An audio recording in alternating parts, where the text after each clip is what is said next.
Okay, cool. Hi, welcome to what's the name of the, we have to start Critically over. I loud, forgot the Kai. name of the podcast. Uh, Very, very well done, Kai. no, thank you. Great start. I know I'm so good at this. Hi, welcome to Critically Loud. Today we're talking about a movie that is it's interesting. It exists. It I exists. think That's that's for a good sure. description of it. Uh, yeah, we're talking about chaos walking, and we actually have our first ever guest on the podcast, Leila Khan. Hi. Hi. Yeah. The reason why we have Layla with us is because Chaos Walking is based off of a book that neither Gus and I have read. And also because she has been talking about this movie since I'm pretty sure middle school. Yeah. True. Yes, middle I school. still remember talking to Gus about it in like class. I was like, the movie's gonna come out, it's gonna be great. And he's like, I'm not so sure. We'll see about that. Yeah. Here This is not saying much. It was better than I expected by a slight margin. Same, but I was expecting so low. Like I was expecting very bad. They were in the gutter. It's bad though. It's not good, even a little bit. extremely bad, yeah. When did this movie come out? I didn't actually check. This year, 2021. This year? Yeah. Mm-hmm. Oh. Yeah. Okay, here's the thing. It was supposed to come out a long time ago. And Like it never 4 did. years ago. Really? Yeah. 3-4 years ago. On their Instagram, they like announced or they posted something about like the movie and so it was like confirmed, right? Wait, let me check all the way back then. They posted that in 1984. 2017. Oh, my 2017. God. Holy shit. And then the post after that was in 2020. Man, they straight That's up amazing. disappeared. This movie probably did not do well then with like box office stuff. No way. There's no way it made money. Yeah. I didn't really even see many ads for it. I saw like a couple. I wouldn't have known this movie existed if it wasn't for Layla. So Yeah. thanks. I don't know if I want to also say thought thanks. There was like a completely different actor in it, and I was kind of disappointed that it was like Mads Mikkelsen instead of Matt the guy Mikkelsen from is great. Deadwood. What are you talking No, about? he's good, but great. I was really hoping for like, what's the guy from Deadwood, the British guy? Do you know who I'm talking about? Kai? Oh, he plays Tai Lung. Yeah. Oh, what's his name? I know who you're talking about. I thought he was in it for some reason. I was expecting a far more entertaining villain. He And, would like, have been amazing. Yeah. Mads Mikkelsen is Mads Mikkelsen, and he's good and stuff, but he's terrible in this. He does. He was so bad. He was definitely one of the better actors in this. So he doesn't do anything. He just stands around and keeps the exact same facial expression the whole time. Okay, but like that's what he does though. That's Mads Mikkelsen. That's But like, I get what you mean though. This movie is, and it's probably different in the books. I do want to ask you about this, Layla, because this movie is extremely generic in like a YA formula, you know? yes, there was some stuff where I'm like, oh, there's some interesting concepts here. Mhm. It's just executed so poorly. Nothing happens, which is the weirdest thing for me. Because like, if you're making a YA novel, everything has to happen, right? It's like everybody dies. We're in like the most dramatic romance ever. The end of the world by the third book or something. And this is just like, we have to go here, and then we have to go here. And no one is like ever urgent about anything, ever. It's bizarre. So Layla, there are multiple books, right? In the Yeah, there's 3. Okay. Yeah. Does this cover all 3 or just like one of them? Just the It mostly covers the first one. It's weird. I mean, I think they were expecting to make a sequel or something like that because the ending is just so odd. It just ends. It was so confused. So weird. Tom Holland is shirtless in this weird, like, I swear it feels like a fever dream. Yeah, she gives him a shirt and then walks away, and then it cuts to the credits. I was like, oh, yeah. okay. I feel like there were I feel like there were shooting problems that maybe rendered it just because of like. Absolutely. I mean, it's if a movie says it's going to come out 4 years before it comes out, there were definitely some problems in making the movie. They like finalized the first, I guess, draft of the movie, and everybody watched it, and everybody said it was terrible. So okay, we have to reshoot it now. Something about Daisy Ridley's wig looking awful because she has blonde hair in the movie. Apparently, it looked horrendous the first time. It doesn't look so great. It doesn't look great in this one. Yeah, no, it doesn't. But you can just imagine how terrible it must have been. Yeah. And Was then it that important for her to be blonde? That's what pissed me off. The thing about Chaos Walking is they never specify what Viola or Todd look like. Oh. And so I don't know. Personally, I expected her to have just her natural dark hair. The blonde is weirdly very striking, especially in like the weird filter kind of, you know, the way that they colored that movie. It's very dark and gloomy. So I don't know why they made her blonde. I thought it would have been a book thing because the amount of times that like Tom Holland's like, oh, blonde, like, oh, you know, like his, like, he's mind. like pretty hair, blonde, pretty, like hair. over and over again. So I thought it was like a book thing. So yeah, that doesn't make any sense. Mentioning that, yeah, that's odd. I don't know. This it feels like this was a movie that had so many drafts that the writers kind of forgot what they were trying to do. You know, like it feels like there are so many excerpts from different versions of the movie, you know, one that maybe focused more on the aliens or whatever, and one that because they show up in one. They show up for 2 seconds and they're gone. Yeah, it's like it's like you don't need aliens for this plot to work. They could have just made up the aliens. Like that actually would have been much better if they made up the aliens. The aliens don't exist. There are no aliens. Like you don't need like a 2-second scene of an alien kind of attacking, but also not. Do they show up in one of the sequels or like? Oh, I mean, they are so significant in the first, second, and third book. Oh, okay. It's weird. They really antagonize the monsters in the movie. In the books, Todd, like throughout the entire thing, he meets one of the spackle, which is what the monsters are called, and he has an opportunity to kill the spackle, but like the entire point of the book is he can't kill anything. Like he can't kill anybody. Oh. So he has this really weird personal connection with this creature. And it talks about his masculinity and how like in order to become a man in Prentisstown, you have to kill something or you have to kill somebody.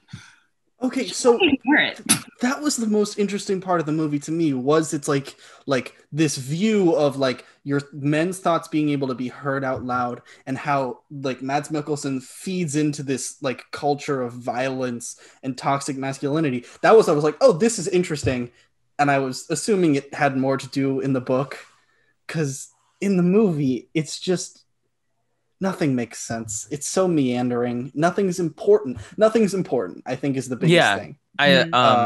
From a movie standpoint only, one of the big problems I had with it, which again, I'm sure the book does really well, is what's the noise? So basically, if you haven't seen this movie, there's a whole thing where like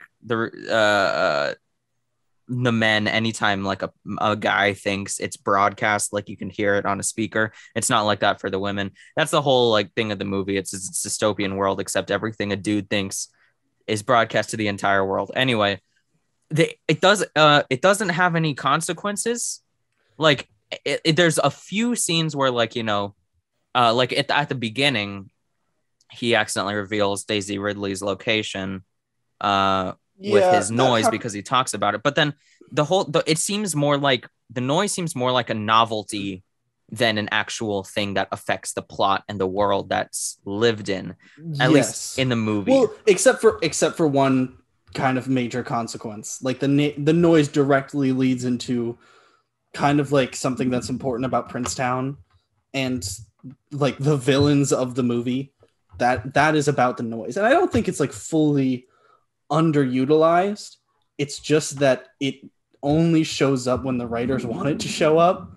Yeah, there's scenes where it's like we're just gone. Yeah, sometimes. Tom Holland's just chilling. There's not even like, we don't even see any stuff around him, because like the noise is represented visually as well as with sound. Is that also in the book, or is it just like, can you just hear people's thoughts? Oh wait, what do you mean? Like in the movie, when you hear people's thoughts, there's like these rainbow aurora borealis looking shit around them. I can turn it into snakes. It's weird the way that they depict the noise. And I mean, to be honest, the entire concept is so difficult to create into a film. that I think they didn't do such a bad job, because I'll show you what they like use to represent the noise in the books. You'll have just like pages of, here it is. You'll just have pages. That's fucking awesome. Text. Holy shit. That's actually really cool, right? Like, I love it. So, like, when I was watching the movie, I was like, okay, so there's some benefits to turning this visual. Never mind. There is a very explicit way. Damn. Okay. For audio listeners, what Leila just showed us is in the book. It's just normal writing until scrawled letters, like the thoughts of, because there's like a quote at the beginning, which like oh god, I hate like that quote. Something a guy's thoughts broadcast is like chaos walking. I don't remember. All I know is that what's so crazy to me about that, and I said that when I first I was on Discord, I was like, they did a made up quote from a made-up character from their own universe at the beginning of their movie. There's absolutely no weight to that. Do they understand that? Like, you can't put the quote from a fictional character that they were too lazy to give them a name. It's not even like I just said Jeff, you know, or like give it to Mads Mikkelsen's character, like right? You just have him be the one that says it, the mayor, or Aaron, the priest. Oh yeah, no, the priest is just all about. I'm pretty sure a significant character does say that quote. I just can't remember who it is. In the book? Okay. Yeah. Yeah.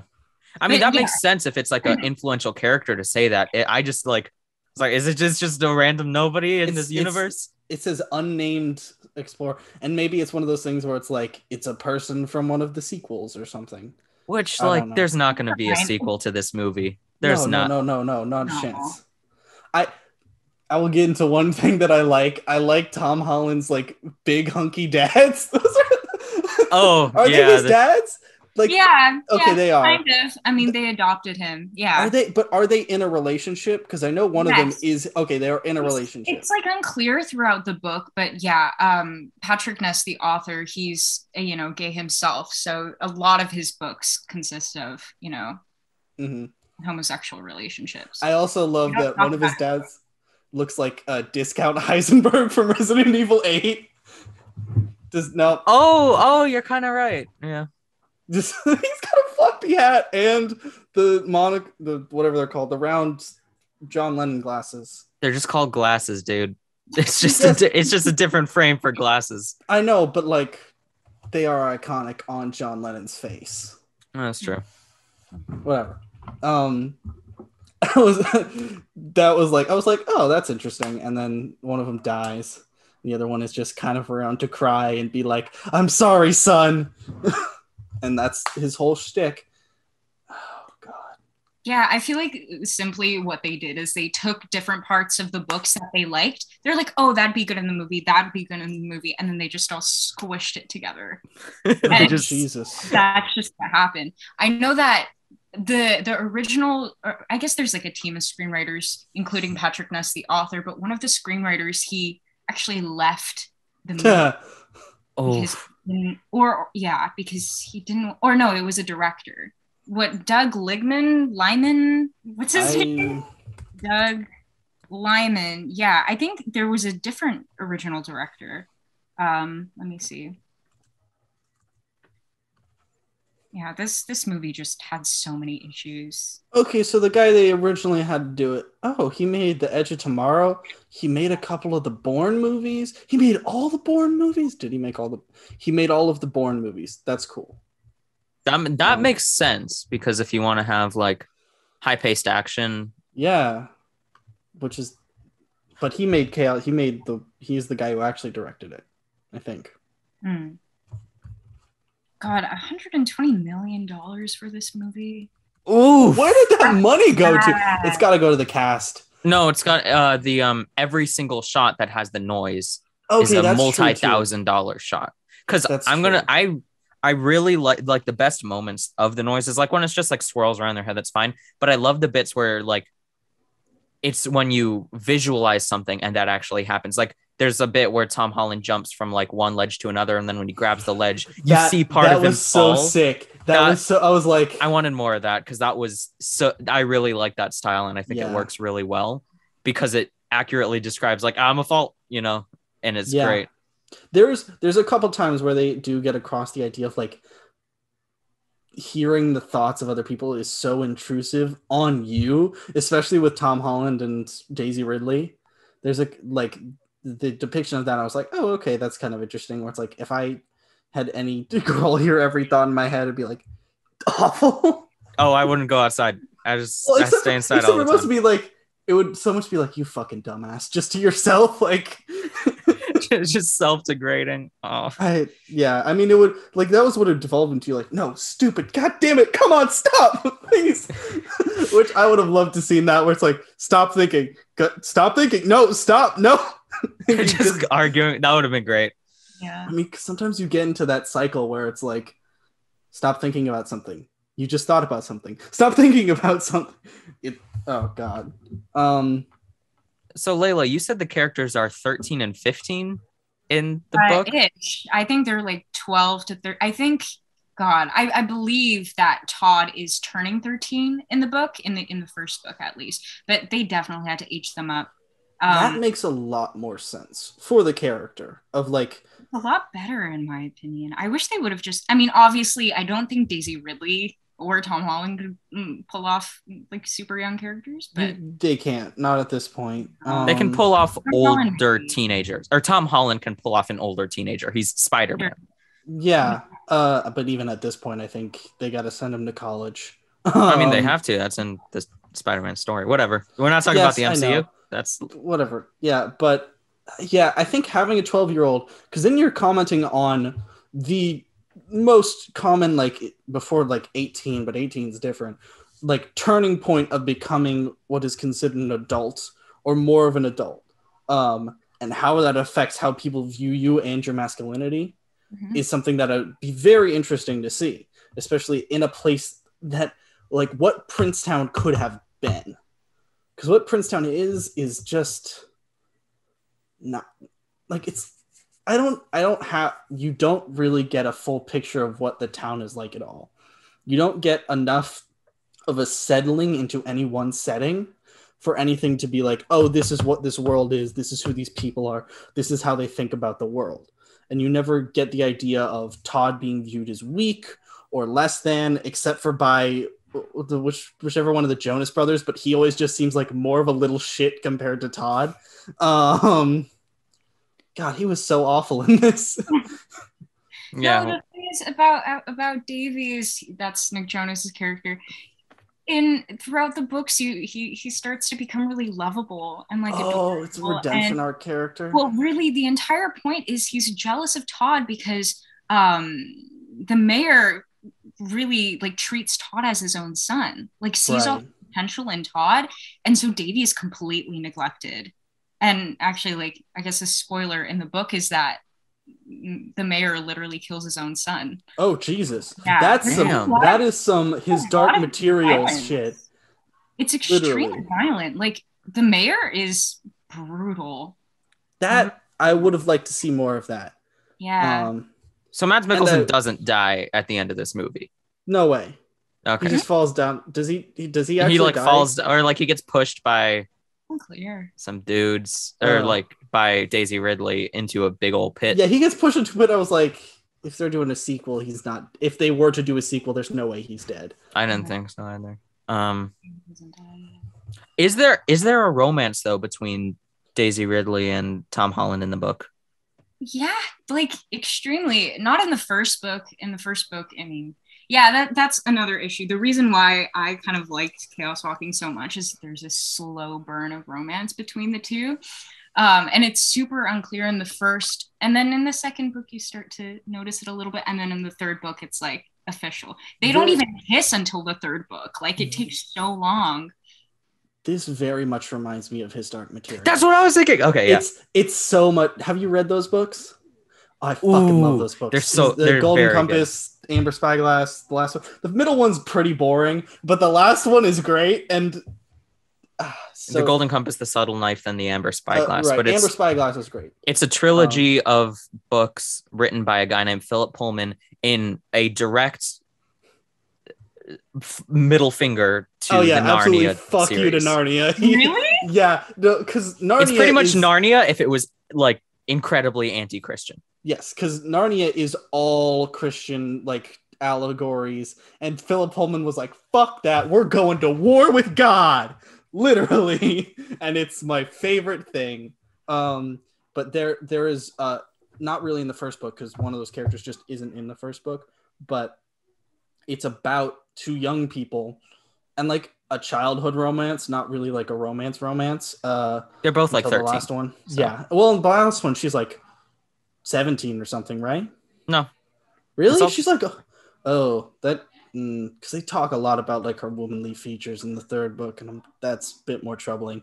I know she's 17. That's concerning. Is she? Yeah, I know, but like she might have. It's been a while. Yeah, too. I haven't read the books for like a few years now, so I might be wrong. I do fucking love those books. There's also it's a lot of it. Like Chaos Walking, I think a big problem with this is because none of the characters are interesting. There's nothing for the movie to fall back on because it's just in the woods. I disagree. There's one interesting character, except they don't do anything with him, and that's the priest. That's true. I really love the way like how they do his sound and this kind of just like force of nature, one like objective, and then his like last scene is like, I'm going to tell you why I'm doing all of this 3 seconds before I die. Yeah, I feel he's an interesting character, and that bit at the end where he like reveals all his stuff should have happened much earlier in the movie if you want to. And I think he should have been the main antagonist if you're, or maybe in the book if like it's different, but like if the way this movie works though, I think he works better as a main antagonist. I think he works. I think what you like, if you were to plan sequel, you make Mayor like slow burn guy in the chair antagonist, and then you have your like active antagonist be the preacher. This dude who is partially, I think, probably pushing the hate forwards of this like group of people who like live in fear and anger all the time. And him being like the precipice of that and being the motivational tool of the mayor. And if you do that, you'll have this like antagonist who is interesting and engaging and dangerous. Yeah. And then you can get to the point where this other guy also feels dangerous. I don't know. Oh, I was curious about this. Are there space guns in the book? Like, you know, the guns that they like shoot lasers out of in this Old West sci-fi weird culmination? I don't remember them having space guns, to be honest. I remember the thing that I liked about Chaos Walking that made it so unique is that it really didn't try to be super like high-tech space craziness. I mean, most of them just ride on horses. Like it's very simplistic and even like the entire plot when you think about it. I mean, Chaos Walking talks about masculinity, talks about war, talks about slavery as well, although they don't cover that in the movies. By slavery, I mean enslaving the spackle. They literally get branded and it's just awful. But that's why I liked it so much, because here's a sci-fi story. Here's a YA sci-fi novel. They're on an entirely different planet, yet these humans are going through the exact same things we had to endure when we settled in. I don't want to make it sound problematic, but you know what I mean. Like when we colonized America? Yeah, pretty much. They're doing the exact same thing. They're literally colonizing this spackle land, and that's why I liked it so much. But they don't cover it at all. It's this movie feels like it was like it didn't know what to do with itself. It was like, we want this to be a story about, you know, this YA, you know, these two characters running. We want there to be hints of, you know, of a strong woman character who actually takes initiative in front of Tom Holland. We also want to do a thing on colonialism with the spackle, but then we also want to do a thing of like rampant sexism and toxic masculinity. And then we also want to do a sci-fi, and we also want to do an action. Then we also want to kill a dog. And we also like, it tries to do so much that I think that's why, because it only gives you like teaspoons of everything, as opposed to just let's hone in on this idea and make a movie about it. And I personally think like the honing in on the like idea of Princetown and what happened there is very interesting. but that's also partially because it's very similar to something else that a podcast called Limetown. That Kat, you've listened to Limetown, right? Yeah. It's the concept of what happens in Princetown. For I think we can get into this spoiler. Don't watch this movie. Don't. You read the book if you want, but don't watch it. It's not even like bad good. It's just boring. It's a waste of 2 hours. It's just bad. Yeah. But it's 2 hours long, and I felt like I was watching it for like 5 hours. It was like, yeah, it feels so long because you're just so bored. The whole, like, the big thing about the beginning of this movie is that Tom Holland lives in a town where there are no women. There's just men. So everybody has the noise. And what he had been told his entire life is that this alien race called the Spackle. I'm sorry, I hate that name. I hate the name the Spackle. It's goofy. Yes. It's a personal thing. It's like, what? The first time I heard it, I was like, that can't actually be their name. I must have misheard something. But they are told that the Spackle came in and killed all of the women. And that's what Todd's just raised believing. This is our main character. And then we find out later that this came from this insecurity and fear from men that was motivated by both the mayor and this priest, that led to just such a deep hatred and anger that it formed into this mob that killed all of the women. So these men that he grew up with were the murderers. Mm-hmm. Yeah, and it's because the women didn't, when this disease spread of the noise, the men were only affected. The women, their thoughts were not exposed whatsoever. And so, there's this weird vulnerability that the men have, because you could literally see everything. Yeah, and they felt like, and they didn't like the fact that the women could see what they were thinking, but they couldn't see what the women were thinking. Yeah, and it's this very interesting idea of like power dynamics. It's very interesting. It could be done. I kind of want to read the book because like this idea could be manipulated so well to tell a story, and I'm just frustrated that it didn't. And Limetown is that. I don't want to get into spoilers. You already kind of have by comparing these two things, but Limetown is a podcast about like a young woman who is doing a reporting on this town where everybody in it disappeared. There was a research facility. They got like an emergency call, and when they got there, everybody was gone. Not a single trace. They found one like human remains, and that was it. And she like goes on this dive to find out what happened there, and it goes through these like slow buildups of interviews with characters that reveal just enough information, and it pieces together an idea of what happened that is fascinating. Mm-hmm. And I feel like if you do that same slow burn buildup, but from the perspective of being with these characters, like all of them, it's really interesting. That's true. Because like considering, first of all, you're considering the fact that we live in a world where, because of like the patriarchy, there is generally just more of a power that men hold over women. And that is something that we exist being used to in our day-to-day lives. And the existence of the noise greatly changes that power dynamic. Mm-hmm. And men are very insecure just because of like a lot of the way the culture works. And this is something that I deal with less because, I don't know, I grew up with people who were very hard in their sleeve. Maybe a bit too much, but we don't need to get into that. And like, because of like this insecurity and this, like, you can very desperately hold on to power. When you lose that insecurity becomes stronger, and that leads into fear and anger because of all of these different like cultural norms, and it can lead to violence. And it has. I mean, in our history, I mean, thinking about Emmett Till, that's what that was.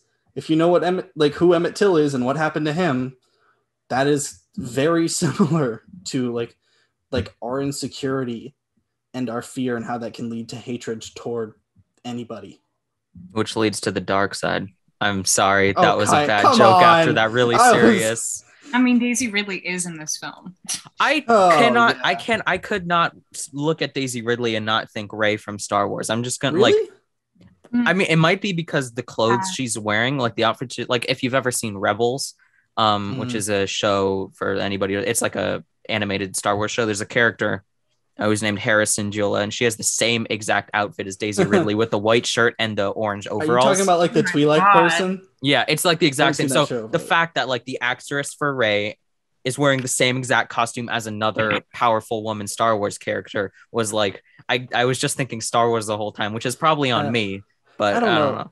I want to see a movie where Daisy Ridley takes an active role, because I haven't really seen that yet. Like, there's Star Wars, but those movies are just so poorly conceived and put together that I don't know. I want to see her in something good, because I've seen her in this, I've seen her in the Star Wars movies, and I've seen her in that terrible fucking Murder on the Orient Express remake. I liked that movie. I fucking hate that movie. It was fine. It wasn't good or bad. It was fine.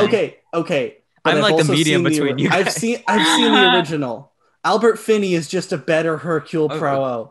The whole cast is better. Compared to the original, it's not great. But like as a movie itself, it's fine. It's not bad. There are not many movies where I'm like, I found this so not good that there was no entertainment. That was one of those movies where I was like, this movie is awful. I disagree with that. Michelle Pfeiffer does a great job.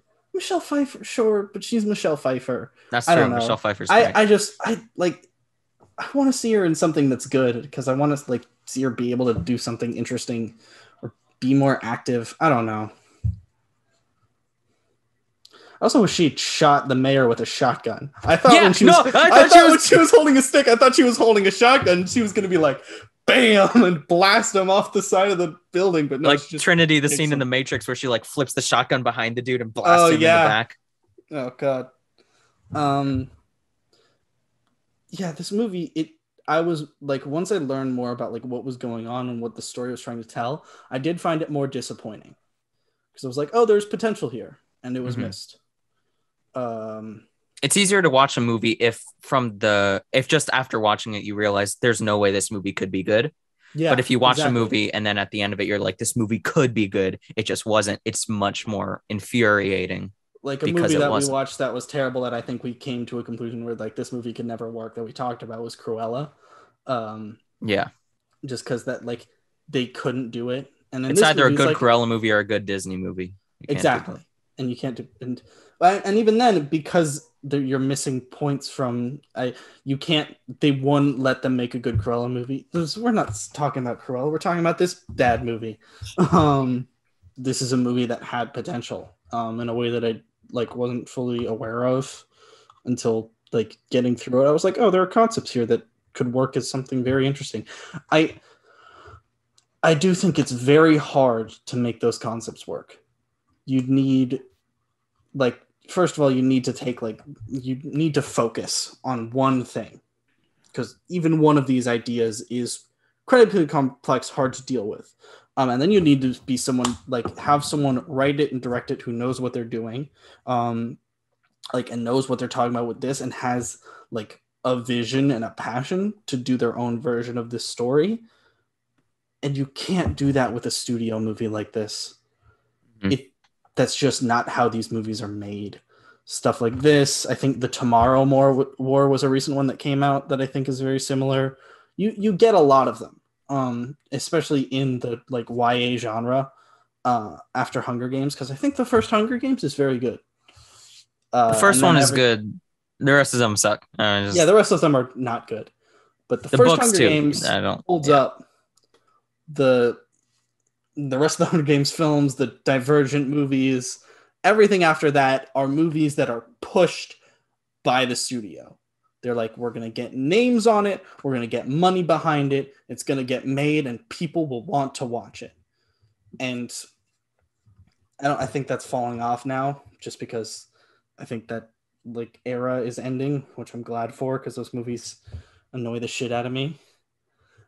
I'm sorry. Like, as bad as Divergent was, and as bad as Hunger Games became, and as bad as The Maze Runner became, I like really enjoyed them. Like, I'm a sucker for YA sci-fi movie. I mean, for me, it's just like an integral part of childhood. You know, I grew up reading those books and watching clips of those movies on YouTube because I didn't want to actually watch them. if you're gonna do YA, just do a good Percy Jackson, for the love of fucking Christ. God damn it. Those movies hurt my soul. They're so bad, they're unwatchable. Yeah. That was the only YA series. I don't even know if that counts as YA. It might be even. No, it does. Yeah. It's YA adjacent. It's not like as YA as Hunger Games is. Yeah. But like, you could count Harry Potter as a YA book if you wanted to. Oh, I think yes, absolutely. Maybe like predates what we consider to be YA, but I think it still is. I think his Dark Materials is YA. Yeah. See, like the thing, you can have really good YA stories. It's just oversaturated. You know, we have so much of it that there are more bad. That's the thing, though. That's why I thought Chaos Walking would be like the next Hunger Games, because it was so different, in my opinion. I mean, I've read the Hunger Games. I'm sure you guys have. I've read the Divergent series, all of that. There's something about Chaos Walking that's so different. It definitely stands on its own. I mean, I never really considered it a YA trilogy because it's so brutal. Literally go into detail about Aaron ripping Manshi's legs and twisting them, and Todd is crying and sobbing for Manshi. By the way, Manshi can like speak. The horse and Manshi, they have the noise. That's amazing. That would have been so much cooler. This is even more like Limetown. I was actually, because of this, I actually started re-listening to it today. Do you remember Napoleon Kai the pig? No, I gotcha. Yeah. Man. Wait. As the dog's dying, is it like screaming? Or is that... I don't remember any screaming, but it hurts even more because literally Manshi and Todd create this relationship because now they can communicate with each other through the noise. Yeah. That's brutal. Oh. It's sad. But literally in the movie, it's like you hear a little bit of squealing. Todd's like, no. And that's it. They just like leave. They just go on a boat and leave. And Todd's sad for like a couple seconds, holds Viola's hand, and then that's it. It's fine. Yeah. All right, my dog's dead. It's cool. I did see like that was that like the way he was treating that sadness was like a peek into it, but he doesn't fully, like, you see tears in his eyes when Viola holds his hand. But it's like that's the moment when, like, if you're holding back that much emotion, you break down. Mm-hmm. It is like dam breaks, flood, and it is not pretty or nice. It is kind of cathartic. You get like the snot cry. Yeah, you get the snot cry, and you're shaking. Yeah, and and he's got like dramatic tears in his eyes when this should be the scene where he like something horrible happened and you've like suffered this loss, and I feel like he spent a lot of his life being like, men don't cry. He says it like his thoughts say it's like, men don't cry, don't think about it, fight it, and that's something he must have had to do his entire life. He talks about his mom in the same way. Mm-hmm. The thing that I thought would have been really interesting. So like in that bit where he's thinking about his dog, you know, he's like trying not to cry, and you hear, you know, his thoughts saying, you know, don't cry, guys, don't cry. I thought it would have been interesting if instead, and I think also it's more, it's like that felt kind of like lazy storytelling to just have him say, don't cry, men don't cry. I think it would have been more interesting if you have his face, you know, you can have Tom Holland is a good actor. He can like hold back tears, like, you know, I like men do, you know. It's what's that one movie, Leila, you finished it, but I couldn't get through it. The one with like him, Bill Skarsgård, it's about hating all the time. Yeah, he was really good in that. I didn't like the movie, but he was very good in it. I mean, he played a literal drug addict in Cherry, and I think, I mean, the movie's bad, but the acting was phenomenal. Yeah, he's another person where I'm like, I want to see you in a good movie. And there's the Devil All the Time. I will say the first half of The Devil All the Time is quite good. It just gets into that indulgent place that I found very uninteresting. That's the most film buff thing I've ever heard come out of your mouth. What? Really? I found it very uninteresting. Like just the pause before you had to say uninteresting. Like Charlie from High Fidelity. Oh God. I don't know if you know who that is, but she's awful. Okay. And Anyway, but like, I think it would have been more interesting if you have his acting shows off the fact that he's trying not to cry, but then his thoughts are just like absolute. Like that's where the flood is in his thoughts. And then, but like, you don't have to have him saying, don't cry, don't cry. You see him crying, but it's like, because it's his exterior holding it back. Except for the interior also is like that. When you're in that state, it is not the emotion is not on the top of your head. It is somewhere very deep. And like you can't fight it forever, but it's not like you're not trying to keep control of your face, because that's at that point, that's when you're losing. If it's at the front of your head, that's it. Like this is probably getting a bit too personal, but I am a person who's experienced a lot of like holding back emotion, and you don't think about it. You put it off. You put it to the side of your head. You focus on other things until you can't. And that's the moment that I would like to see, especially with something like that, with something as powerful as death of something you care about. That's the point where like you can't stop feeling these like things you want to avoid or not deal with. And it just doesn't do that. It's like, oh, they use the death of this dog to increase the bond of the two main characters, and it's disappointing. I don't know.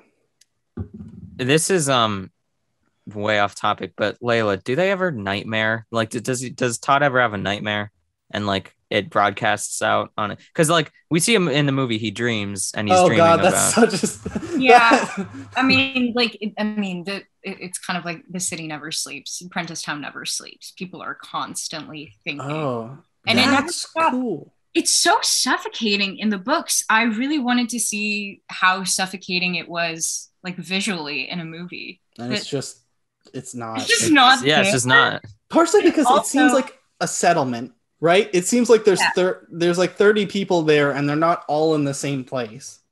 Yeah. Yeah, you're right. It should be more suffocating. It also felt like most people had control of their noise, especially in the early part, and that Todd was like an outlier because he didn't. That's also budget. If you have 30 people with the stuff over their head, for Tom Holland alone, that's thousands of dollars per minute. Now it's $30,000 per minute. So yeah, but they do it later when it's like they're all riding through the woods and you see this aura to them. Oh, the smoke plume anytime they were coming, that was really cool. Yeah. I really like that. Which is why I also think the preacher is the most interesting, because he has such a unique noise. He has like a flame around him. I think I would have loved to see like noise be a personality, represent visually. I think that would be interesting. And they touch on it with the preacher, and that's about it. And like kind of when they're as a mob, they're all kind of got this purple with this ashiness to it. But yeah, I don't know. I think the movie, it would have been a lot better if they just didn't worry about making it PG-13 or whatever. True. Also true, yes. Yeah, because I mean, when Todd's fighting Aaron in that swamp or whatever, they describe like Aaron's ear like being like damaged, and like there's cartilage and there's blood falling into Aaron? The priest. Oh, the priest. Okay. Into his face. And then the branding of the spackle, the literal slavery, I just wanted it to be a lot more gory and than it actually was. It was weirdly so clean with a concept that is so haunting and dark. Yeah, especially with people getting shot.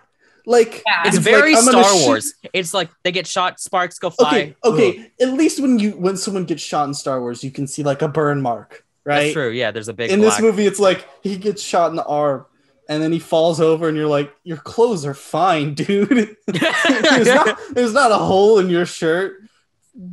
Yeah, it's like stun guns or something. Yeah, nothing has impact. There's just no stakes. That's what it is. Yeah. Our ratings are interesting because right now I think there is more of we can do this, but it's also very specific because Deadpool was the big, R-rated movies can make big money. But now all of the big money R-rated movies are like Deadpool, which is like fucking hell, boy. Well, Fuck that movie. The thing, it makes sense if you want to make a YA, when you first think about it, making a YA movie PG-13 makes sense because PG-13 demographic is literally young adults. So it makes sense. But I think if you also like the last Hunger Game movies, dude, those might not be rated R, but they're fucking intense. Yeah, well, that's what I mean. Like people get fucked up. You can have like the whole thing is I have mentioned this like 15 times on this podcast now, but one of the things that Chuck Jones, who is the creator of Looney Tunes, he always said is it's more funny, it's more impactful if Wile E. Coyote walks off frame, you hear the anvil drop, and he walks back on frame and he's like flat, right?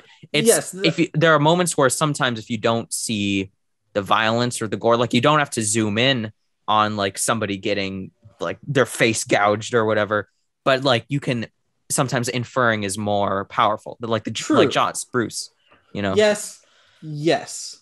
I think there's a lot of talk about like what you don't see is more impactful than what you do see, and I do think it's true. But I also think it's about picking and choosing. There's moments where violence is in a movie and it can be visceral, and it can be real. Neither of you have watched The Sopranos, but no. I don't know this. Like I watch Game of Thrones, which is like all violence, and that's cartoonish, and it kind of desensitized me. And then I watched Sopranos right after that, and it immediately kind of resensitizes you because the violence it might be less gory, but you see it, and it is like the taking of a human life. And you can use visual violence to be impactful, and it is like the picking and choosing. Even a way of like sensitizing, not making it so jarring or so disturbing. They could have used the noise and depicted death in that sense. You see the noise kind of fade off of a person as though like the soul or the life is coming out of the body, but I wanted to hear, like, maybe this is corny, but like memories or thoughts. Like, what is a person thinking when they're literally lying on the ground? That would be so sick. You know what you could do? You know what you could do? Going back to His Dark Materials was the name of their little partners, their souls. The demons? Yeah, when they die, like when you kill a character, they die too. In His Dark Materials, that like people's souls are represented by animals that they can talk to and interact with, and there are people who are like bisected from their souls, and it like they get cut off and they just like they don't die but they're not alive. And it's not violent, but you could do something like that in this movie where like the noise represents kind of like a loss of life and you can make it jarring without making it R-rated. I think that's a very good idea. I just kept waiting for like a scene where like, Mads Mikkelsen shoots like a guy in the ankle or something, like the guy's on the ground, he's like, please, like, and like his noise is shouting at the same time. He's like, please don't hear me. And like the camera's like by his head and it pans over to Mads Mikkelsen and the noise is really loud. Maybe we hear like his memories or whatever, like Leila was saying. And then you just see him, like, you don't even see the gunshot. You just hear the bang and it's just silent. And the noise is true. Just, like, I was waiting for that to happen and it never did. And I was disappointed because I was like, that would be super cool. Yeah. They didn't commit to anything, and I mean, like, we all took Miss Elfer's class. Commit to something and it's gonna be better. It doesn't matter what it is. You make a big choice and people will pay attention. They don't show the significance of Viola either. I keep on using the word significance. Like, Viola's just a girl, and then Mads Mikkelsen is like, no, she can't be here, she's not supposed to be here. Todd's like, what, females, what, they exist? And then it's like Ben and Killian, his dad's, get her out, you have to leave. And that's it? Yeah, true. Why, I guess specifically, why does he want her so badly? Wait, for real though, he got the information he needed from her, right? Yeah, I mean, the thing is that in the beginning of the book, Manchi and Todd are like going through the forest, and then there's constant noise, but then suddenly there's this weird hole in the noise. And it's complete silence, but like in a very specific area. And that's Viola or Viola. I always say. So is she like a null to the noise? Yeah, like there's suddenly this dead silence. And And Todd and Mancher are like, what's that? What's that? And it just like stays in his mind for a long time. He goes back home and he's like, what was that? And then he notices it again and realizes it's this girl. So in the books, can she like make the noise disappear for other people too? Or is it just... No. Oh, okay. Presence, because she has no noise and there's constant noise everywhere, there's just this weird silence. So again, like Miss Helfer, like the negative space. Yeah, that's fascinating, because especially if you think about the fact that like all these women are killed, it is because there is this gap in the noise, and it is something that can be felt. Exactly. Like that's cool. Why did she's just there? Yeah. Oh man. I mean, I think what this movie needed to do is spend more time with Todd at the beginning, because what it needs to do is, like, when I watched it, I was like, oh, okay, all the guys are weird and Viola's normal. What it should be is Viola's the weird one. You know, it's like you get used to all the noise, and then somebody without noise, what the fuck? You know, it's like what's going on here? Also, something that I think is hilarious is the way characters curse in this movie is the way that you cursed in 6th grade, Kai. It's like, fuck, shit. It feels so out of place, and it's like, well, we can use these, so we might as well. And it's completely unnecessary. I feel attacked. That was me too. Don't worry about it. No, I always remember that because, like, my dad has a story from the first time you came over. Yeah. We were downstairs playing video games, and he just hears you downstairs being like, fuck, shit. It's hilarious. Look where okay, to be honest, you taught me most of those, so you can't say much. Absolutely, my dude. We had a very different dynamic in middle school. That's true. Tom Holland does kind of feel like when you really think about it, he feels like a 12-year-old. Like Tom Holland feels very young in this movie. Yeah, like it feels like the direction his character was given is like, okay, you have to be really, really young and naive. Like he doesn't feel 25. Like Tom Holland is 25. He was much younger when they were filming it. Remember, if they announced the movie in 2017, they were filming this probably when he was 19-ish, 19, 20. I think this is around the same time that he was filming like Civil War Homecoming. That makes a lot more sense. There's no way it was the same time as Civil War Homecoming. Like, why would they... Maybe, but like maybe not. War is what got Tom Holland to be recognized. I mean, it's also Billy Elliot, but you know, what was Billy Elliot? Billy Elliot. He did West End first. He was he was like one of the big Billy. Yeah. Not in the movie, in the musical. And then he was also in The Impossible. I don't know what that is, but I don't know what either of those things how we're you just talking said about were. Everything except the movie itself. That's what we do. He's so uninteresting. We get off topic. Don't worry about it. I mean, Princess Mononoke episode. Jesus. That's the thing about this movie, though, is it's just boring. Yeah, I mean, we've talked about stuff. We've talked about concepts it represents and like why it makes certain choices and why those choices don't work. I think generally we've stayed on track. We've gotten a little bit. I don't know. This movie, I wasn't calling you guys out. I'm just saying, like, it's funny because the movie literally is like, there's nothing to work with. There's nothing to talk about. It's an extremely blank movie. Like, it feels like a blank slate. It feels like a first draft. Like, it feels like, you know, when you do so many drafts of the same story that it renders back to like a first draft. Like, that's kind of what it feels like. It feels like this needed some serious, like, we need to look at this script. It needed one person directing the whole vehicle. I think whenever you're working with themes and concepts as heavy and complex as these ones, you need one person to direct everything and to keep things moving forward in one singular vision, because if not, things get messy. And it happens all the time. It happens with like superhero movies, the Spider-Man, what's his name? The British. Andrew Garfield. British. Andrew Garfield. No, not Andrew Garfield. Okay. Yeah. No, Andrew Garfield. Andrew Garfield. Yeah. Yes. Okay. Yeah. The second one, which everyone hates, and the third Sam Raimi movie too. Yeah. I don't know. All I know, this movie, I say it had potential, but I don't think it did, because if like the story has potential, the books like they sound like they're very good. Too. Yeah, I'll read them.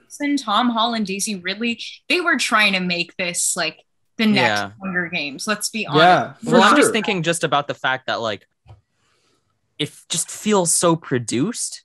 Like, and when it comes to that, that's what I mean. Like, I'm not sure how much potential it actually had. Like, it kind of feels doomed. Like, this movie feels doomed. Movies like these are, in a way, it's a death sentence because studios can't afford to give someone creative control, but they also can't do it right if they don't give someone creative control. And it's one of the biggest problems with movies right now, and I fucking hate it. What studio made this movie? Was it like one of the big ones, like Warner Brothers? I'll make a guess on Paramount. Is Lionsgate Lionsgate is owned by someone else, I believe. Isn't Lionsgate owned by MGM? Yep, MGM. It was MGM? I believe. Okay. I think so. Wait. Lionsgate also produced The Hunger Games. That makes sense. So. Yeah. Oh, and Twilight series. Wow. Oh, I haven't seen those. I don't want to. I was watching Twilight last night. Oh my god. I don't know. They do seem like they're goofy enough to be entertaining. I would only watch them if I was watching them with you, Gus. Like there's no other circumstances in which I would watch. I will say there's one clip that I've seen all the way through, and it's Vampire Baseball, and I love it. It's great. Oh, I've only seen weird CGI, baby. That's all I know. I've seen clips of that, but there's a scene where all of the vampires are playing baseball with their vampire powers, and it's kind of great. I'm not gonna lie, it's pretty fun. Everything else, I'm like, I don't care. What? Who? Edward Jacob? I don't give a fuck. I don't even know who that is. Those are the one's a werewolf, one's a vampire. Yep. One's Cedric Diggory. You guys should make a critically loud episode on Twilight. I'm not kidding. On all three? Like, no, just maybe do the aren't one. There 5? There's 5. There's 5? Yeah. Don't they break the fourth book into 2 parts? Clips, yeah. There's 4 books? I thought there was 3. Breaking Dawn and Breaking Dawn Part 2. Yeah, if we ever do a podcast on that one, I'm only doing the first one. I can't. There's I'm sorry. 4. What the fuck? Why would they make 4? No. You okay? Kai. No, I'm not okay, Kai. Thank you for asking. They made 4. I can just keep in my head that they get murdered by Alucard in the Helsing the Bridge series. That's some nerd shit. Don't worry about it. Yeah, I have no idea what that is. We're running close to the end of time, so I think we should wrap up. Yeah. Thanks for listening to this podcast. Yeah. We'll be back next week with another movie. Thank you for listening to our bullshit, Leila, and bringing your own perspective on this. I enjoy it. Yeah. Do you want to plug anything? Do you have any pluggables? No. Hunting Cranes. Oh yeah. Go listen to that. Yeah. Yeah, you might recognize Leila's voice in Hunting Cranes. We probably should have said that at the beginning. Yeah, sure. Yeah, recurring guest here. Yeah, this has been Chaos Walking. Don't watch the movie; it's a waste of time. I'd give it I'm gonna read them the books. I'd give it the movie 3 out of 10. Yeah, 3 out of 10. A solid 2. Leila, what do you got? -10. This is the worst movie I've ever watched, and I've watched Twilight. Good for you. Good for you that this is the worst movie you've ever watched. It's probably worse with the context of the book. I'm betting. That's one of those things. It's like fucking Hellboy 2019. Okay, we get it. You good? No, I don't care if you get it. I'll fucking rage on that movie any day of the week. Considering that a lot of us have been waiting for this movie to come out for 4 years now. Mm-hmm. It's disappointing. When I saw that trailer. Literally, Gus and I would talk about this. Yeah. This was a couple years ago. I'm so excited for Chaos Walking, Gus. You're gonna love it. You're gonna love it so much. I'm gonna love it. I'm so excited. Tom Holland's gonna be in it. But Gus knew. Yeah. You had the foresight. What? I don't know. At the time I was just like, YA novel bad. But I think now it'd be like they can't make it work. I was gonna say I thought you talked about it back when you sat in front of me in English class in 7th grade, but I don't think it was that long ago. I don't think it was that long ago. No, English class would have been in 7th grade was 2016. It was 2017 at the end of the year.